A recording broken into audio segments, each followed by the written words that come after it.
नचिन्नु पनि एकदम साह्रो कुरा रहेछ क्या, गाह्रो रहेछ नचिन्नु पनि।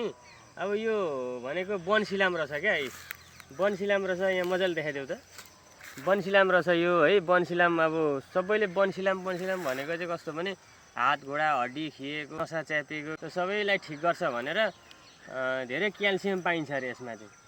अनि सबैले अब त्यो दाना मात्रै देखेको छ, सबैले खाएको छ, तर बोट चाहिँ कस्तो होला भन्नुहुन्छ भने यो बोट यस्तो हुन्छ रहेछ।